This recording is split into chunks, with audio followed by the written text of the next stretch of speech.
My name is Alex, and I have a secret. No, don't think anything like that. I'm a perfectly decent family man, a loving husband, a responsible father. I work as an insurance agent, and in my free time, I tinker in the garage.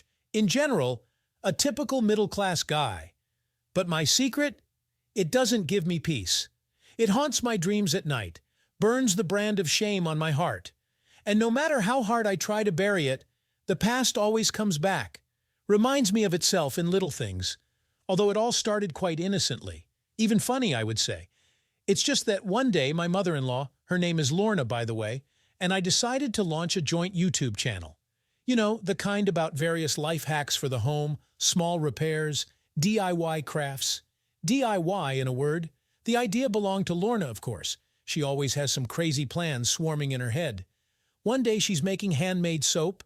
The next she's baking muffins with a secret ingredient.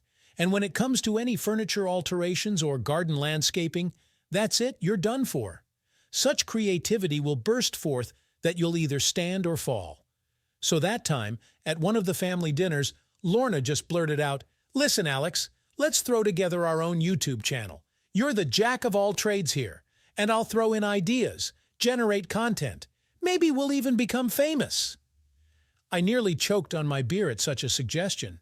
Me? A master? Well, unless it's in the field of driving nails in the wrong places and assembling cabinets upside down. And as for fame, I never dreamed of it.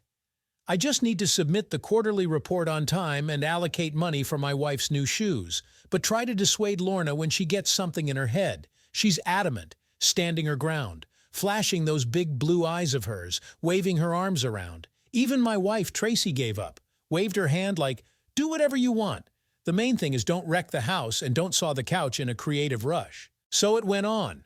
Lorna and I started getting together almost every weekend, either in my garage or in her garden, shooting videos, sharing tools, discussing ideas. At first it was awkward, I'll tell you that.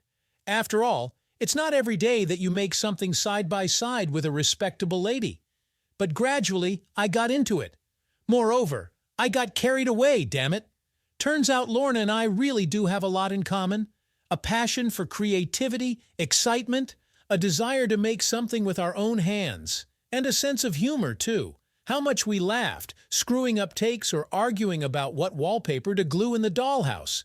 My wife was simply amazed. She kept asking me in the evenings, "Alex, how are you doing there? Is your project moving forward? Be careful not to bring Mom to the point of exhaustion with your jokes. She's a sensitive woman." And what about me? I just brushed it off and joked, like, "Everything's fine, honey. We're learning, developing, getting creative little by little. When I upload the video to YouTube, you'll see for yourself. If only I knew what it would lead to, how my life would roll downhill from those very creative get-togethers. I would have told Lorna to go to hell with her ideas, by God. It's my own fault, the fool. I fell for the persuasion, I melted in soul and body. Oh, forgive me, Tracy. I was blind, a dolt.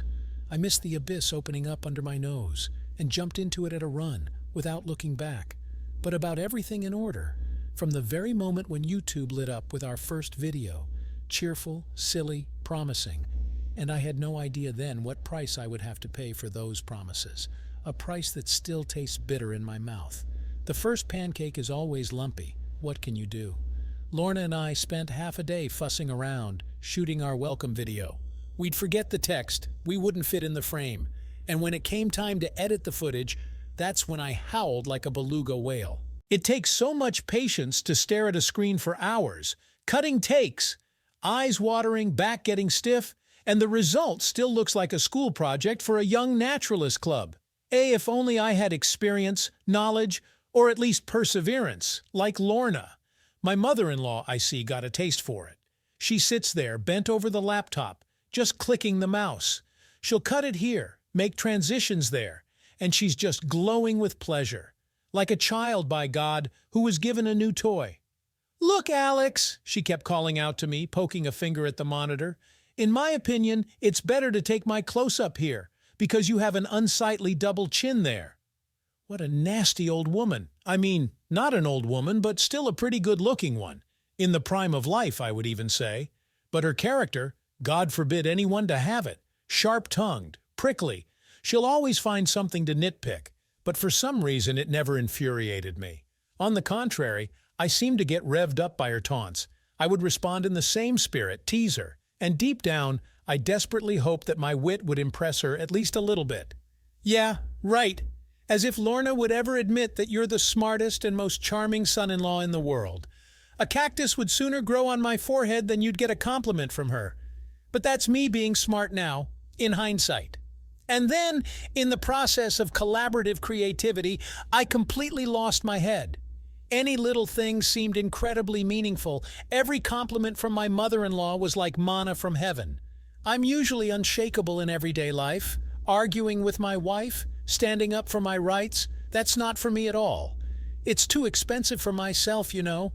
But with Lorna, for some reason, it was different, as if we were on equal terms, without these role-playing games of all-knowing mother and stupid son-in-law. She really taught me a lot then, not only in terms of video editing or carpentry tricks, but in this very sincerity, openness, the ability to enjoy the process, to stick to your own line, to live the way you like, not the way social etiquette dictates. Damn, next to Lorna I felt like a boy myself, enthusiastic, inquisitive, ready to spend days on end in the garage, tinkering with hardware and reviewing footage. It's clear that the family was languishing without me. Tracy kept grumbling that she saw her husband less often than the neighbor's dog. The kids had forgotten what Daddy looked like altogether, unless they remembered from the rare photos in their Instagram feed. But I didn't give a damn. I was completely immersed in our project with Lorna. The first timid successes, the first 1,000 subscribers, I was rejoicing like crazy, as if I had won $1 million in the lottery, no less. But the most important thing was the bond between me and my mother-in-law, the way we started to understand each other with half a word, to exchange meaningful glances, to joke on the verge of indecency, to flirt, damn it.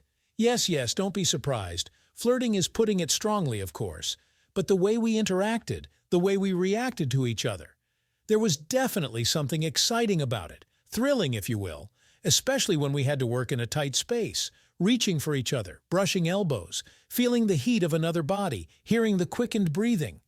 I would get chills just from the trail of Lorna's perfume, and at first it seemed, well, what's the big deal? Think about it, mother-in-law.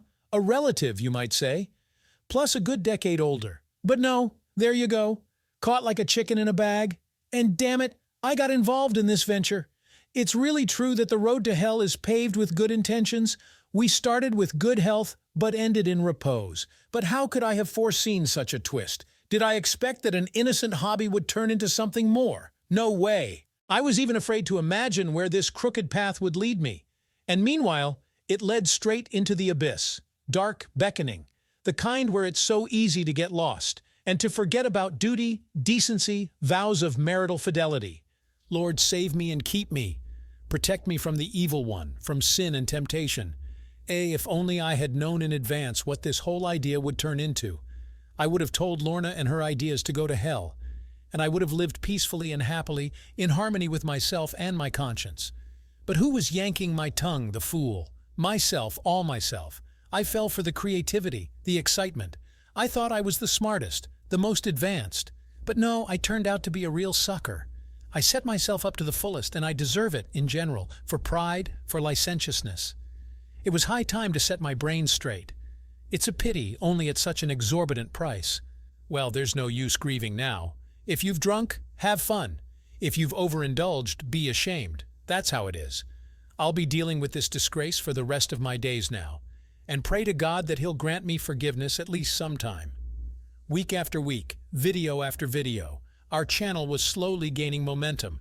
Likes, comments, reposts. If at first we were watched by a maximum of 20 people, soon the count went into the hundreds and thousands. Lorna was just glowing with pride. Me too, what can I say? It's nice when your efforts are appreciated. Even if it wasn't always perfect, it was from the heart, with a spark, with a twinkle. The viewers felt it. However, now we had to work like Papa Carlo. Before, we could sit for hours discussing the concept of the next video. Now, no way. An assembly line, a real one. No sooner had we shot one video than it was time to start the next one, or even two at once, to have a week's worth in advance. Otherwise, subscribers will get bored and run off to competitors.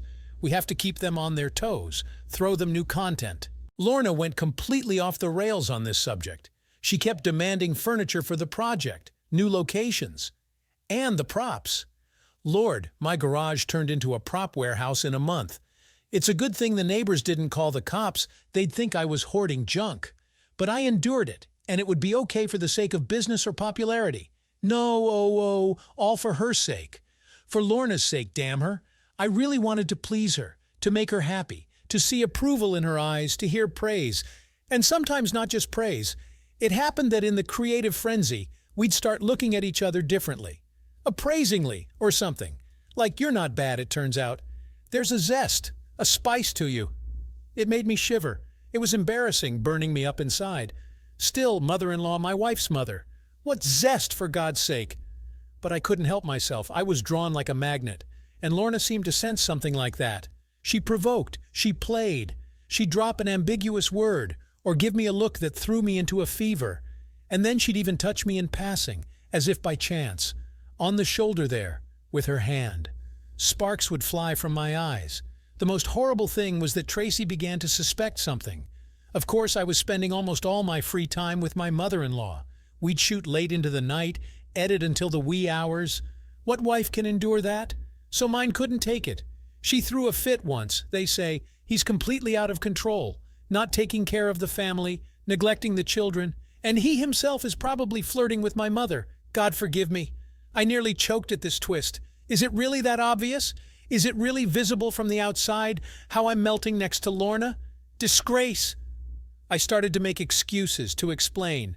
Like, it's nothing like that, just work. The project is doing well, it's a sin to quit. And you, honey, are getting good money too. From advertising, from views. What's wrong with that? Tracy just waved her hand, so wearily, so hopelessly. It was obvious that she was offended. It was all incomprehensible to her, wild. Her husband seemed to be nearby, but as if not with her at all, with someone else, distant. If only she knew how far it had gone. No excuses would have helped. In fact, I couldn't even justify myself. I was in over my ears, and there was no way back. But to admit it? No way! That would be the collapse of everything. Reputation, marriage, career, not to mention peace of mind. I understand now that in such a situation it's better to break everything off at once, not to let the infection spread. But then it seemed any moment now it would pass, a delusion, an eclipse. The main thing is to keep a straight face and keep working, for the good of the family, of course. Well, and for the realization of a dream, what can you do? Lord, what an idiot I am. I should have stopped it all right then and there, told the channel and the mother-in-law with her crazy ideas to go to hell. Maybe then I would have saved my life. But no way. Man is weak, oh so weak, especially if such a sweet fruit comes along. And who cares if it's forbidden? You just want to take a bite so badly. So it all rolled further downhill without stopping, without a break, gaining momentum, boiling up. And I was just adding fuel to the fire. And you know what's the worst part? I was secretly enjoying it. This double life on the verge of indecency, as if I were a superhero with a secret mission. By day, an exemplary family man, and at night, shame, bullshit. But damn it, it was a hell of a rush. The blood would seem to boil in my veins when Lorna and I were alone. My whole being was filled with some kind of wild primal ecstasy. The feeling of a hunter who had cornered a tasty prey. Only which one of us was the hunter in this game, and which was the prey? Go figure. And it wasn't even about that anymore. All that was left was to dive headlong into the pool. And come what may. Limit, huh? Is there ever one in such matters? Okay, not so much matters, just mischief. Flirting on the verge of indecency. Although that's what I'm nicely calling it now. But then, I'll tell you straight, all hell was breaking loose. It was as if Lorna and I had gone off the rails, and both of us to an equal degree. It felt like the last breaks had completely failed. For the sake of hype, for the sake of views, we were ready for any craziness. We ourselves would get scared afterwards. Take at least that video with the dresser makeover. According to the script, Lorna was supposed to accidentally get paint on herself. Well, just for laughs, for the action. A standard trick, nothing special. But the way it was filmed, it's practically soft porn for God's sake. Close-ups, seductive poses, off-screen moans and groans. And when it came to the denouement, in short, in the end we weren't filming the dresser, but Lorna, almost naked, in just denim shorts, writhing, laughing, smeared with paint, her breasts in a lacy bra touchingly tossing from side to side, and my mesmerized face against the background of this magnificence. Yeah, that was quite a sight. It's a good thing Tracy wasn't present at the filming, or she would have gone gray prematurely for sure, or she would have killed me afterwards with something heavy, as a preventive measure. But Lorna and I seemed to have lost our minds. We were careening out of control at full throttle. After the video went online, we couldn't come to our senses for a long time. We stared at each other like shell-shocked, and we were silent, afraid to spoil everything with an awkward word, but inside it was seething, boiling. I don't know about Lorna, but I was just bursting with conflicting feelings. Shame mixed with pleasure, confusion with exultation. It was 100 times stronger than me, and now there was no way to wiggle out of it, to write it off as an accident. The look spoke too eloquently. The innuendos sounded too explicit. Lorna and I were definitely doing something wrong, and with each passing minute, we were getting more and more bogged down in it all. And then there was that fateful evening, when after another insane shoot, our feet led us to Lorna's house, under the pretext of editing a new video. Ha! As if either of us was really interested in that editing. As soon as the front door slammed shut, the passion that had been building up inside for so long burst out with a furious force. We kissed frantically, feverishly, as if trying to sate ourselves with each other, to quench an unbearable thirst for closeness. Hands took on a life of their own, caressing, tormenting, tearing off unnecessary clothing. It was some kind of obsession, an eclipse of reason. Reality blurred, lost its sharpness. All that remained were the searing touches, hoarse moans, and the sweet pain of too acute, almost unbearable pleasure. We didn't make it to the bedroom. We sank right down on the carpet in the hallway, intertwining as one, skin to skin, breath to breath, dissolving into each other to the point of complete loss of self.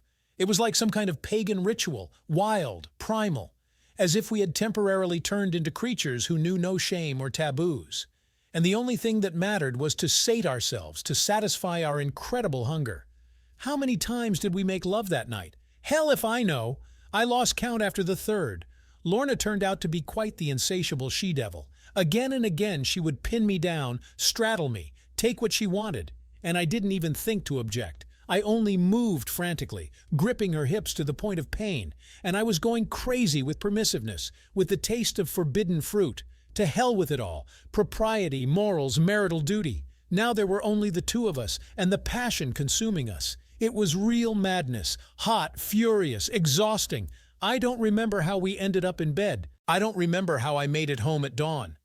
All that's left in my memory are some blurry images, snippets of moans, a jumble of bodies, the salty taste of sweat on my lips, and her eyes, crazed, drunken, dragging me into a whirlpool, into an abyss from which there is no escape. Or there is, but the price is inordinately high. Your entire former life, that's what will burn to ashes there. But at that moment, I didn't give a damn. About everything and everyone, didn't give a damn. Even about my own wife quietly snoring beside me. I lay awake until morning, staring blankly at the ceiling. And I realized, this is the end. The point of no return has been passed. Well, Lorna, congratulations, you did it. You broke not only my heart, but also my family, my fidelity to vows. Turned me into a lustful animal, a slave to my own passion. And what do I do now, huh? Keep quiet? Pretend nothing happened?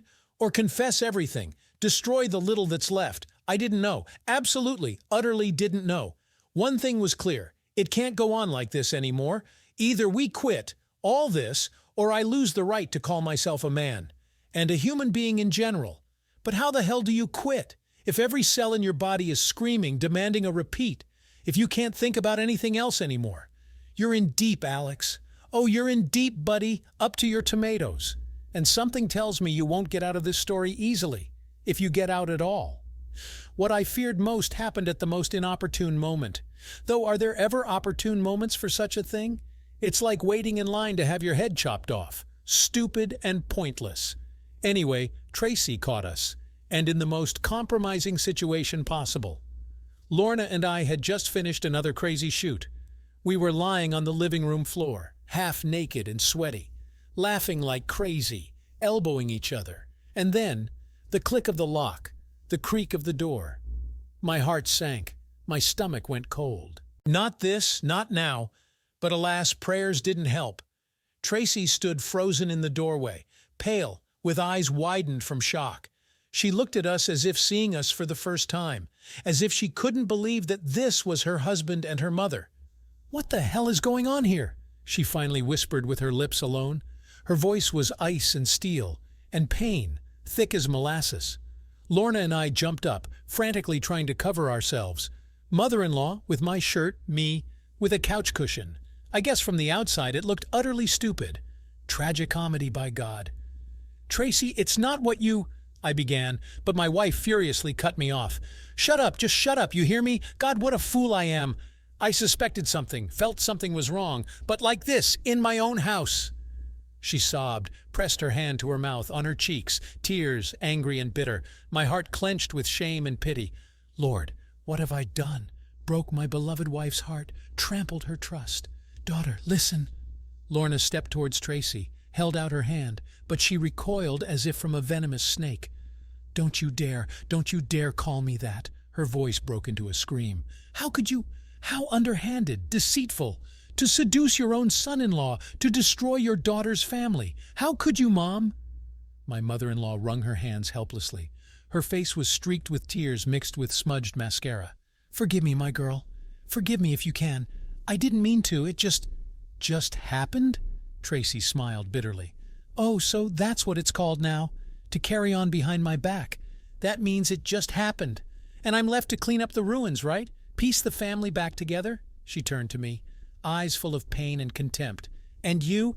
Some husband you are, I must say, frolicking in bed with my mother, you creep. And how was it, sweet? Adrenaline rushing? Leaving your wife for a fool. That's the height of pleasure." Her words cut through me like a knife. I shrank into myself, hung my head. And what can you say? She's right all around. I'm a creature, a real one. No shame, no conscience. "Tracy, I swear I didn't mean to. Forgive me, please. It's some kind of delirium, an eclipse. I myself don't know what came over me." "Oh, really?" my wife hissed venomously. "You mean your brains were knocked out completely, huh? Well then, that's it. I have no more questions. It happens to everyone, right?" She sobbed, hugged herself. She kind of wilted all at once, hunched over. My heart clenched with pity. "Oh, Tracy, you didn't know who you were marrying, a scoundrel, a traitor." "You know what?" she said in a muffled voice, hiding her eyes. "Take your things and get out. To hell, anywhere. I can't stand the sight of you anymore. And you too, Mom. Traitors, both of you." With those words, she spun around and flew out. The door slammed, shards of glass sprayed, and Lorna and I were left standing in the middle of the living room, confused, crushed, humiliated by our own baseness and insignificance. Curtain, ladies and gentlemen, and so ends our little affair. Dirty, vile, with a stench. Let's applaud the actors who played in this farce. Only somehow I don't feel like asking for an encore. I certainly don't. That's it, my friends. Finita la commedia. The timpani have stopped rumbling, the spotlights have stopped flashing. Even our YouTube, damn it, has stalled without new videos. And why is that? Because a certain someone couldn't keep his lecherous cock in his pants, and a certain someone older, her long tongue. So you got what you wanted. Debauchery, shame, and the complete collapse of family life. Serves you right, you fiends. That's it, period. The shop is closed, good sirs. I've had enough of creativity and perky whoring. It's just a pity I came to my senses too late, when nothing can be fixed anymore. Or can it? Hell if I know. Tracy doesn't seem to be in a hurry to file for divorce. And Lorna, she's vanished into thin air. Must be in a really bad way. And how else? She betrayed her own daughter, abandoned her grandchildren, and all for what? A moment of weakness, damn it. Although who am I to talk, of course? I'm good too, nothing to say. I only thought about how to satisfy my insatiable libido. I didn't think about the consequences. Now I'm biting my elbows. But it's too late. I was stupid. Stupid again. But you know what's the worst part? That nothing can be changed now. No matter what I do, no matter how much I apologize, you can't bring back the past. Tracy will never forgive me. That's as clear as day. I can't even forgive myself. What can you do? All that's left is to live on, to bear my cross, so to speak. Work, pay alimony, try to somehow participate in the children's lives, and never, do you hear me, never repeat my mistakes again, and our channel with my mother-in-law. To hell with it, let it hang. Let it remind everyone how easy it is to fall into the abyss, how one false step can cost a whole life. Maybe it will at least keep someone from sin. I'm not setting foot there anymore. It makes me sick to look at those videos, at our grinning mugs, as if it's not about me at all, by God, as if nothing ever happened. But it did happen. It sure did. A real passion, damn it. Bright, blinding, burning everything in its path, and bringing only ashes and bitterness. So that's the cautionary tale, ladies and gentlemen of the jury. Extremely instructive, mother of it. And the main thing is, truthful to the grinding of teeth. That's it, Alex. There it is, the flip side of popularity, or rather, the flip side of idiocy. Your own, by the way. So don't complain now. You started this mess yourself. You deal with it yourself. It's been 6 months since Tracy caught me and my mother-in-law. 6 months of hell, self-flagellation, and fruitless attempts to fix at least something.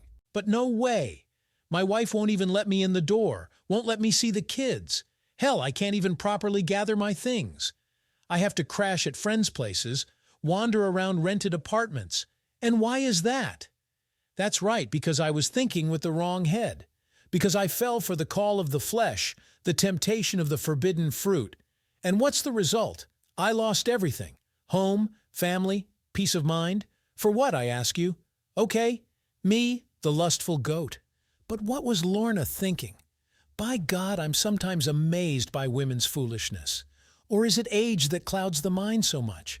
There's snow on the roof, a devil under the skin, as they say.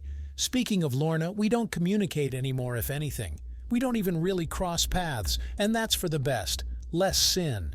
Because when I remember our work moments, I still get a fever. Shame. But my mother-in-law herself doesn't seem to be burning with desire to see me either. She's holed up somewhere, not showing her nose. Either her conscience is tormenting her, or she's ashamed to death. Serves her right, the old witch. To destroy your own daughter's happiness, that takes some doing. Although who am I to talk, of course? I'm good too, nothing to say. I only thought about how to indulge my insatiable libido. I didn't think about the consequences. Now I'm biting my elbows, but it's too late. I was stupid. Stupid again. But you know what's the worst part? That nothing can be changed now. No matter what I do, no matter how much I apologize, you can't bring back the past.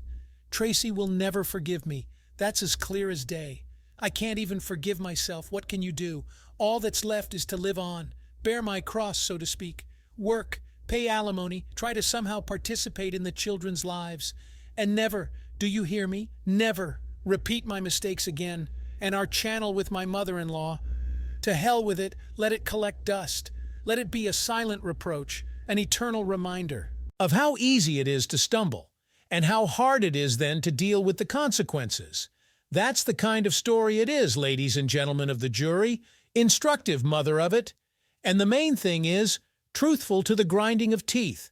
Listen to my words, okay? Don't repeat my mistakes. Know how to control yourself, to tame your inner demons. Value what you have, home, family, loving wife. And all these passions and other affairs, to hell with them.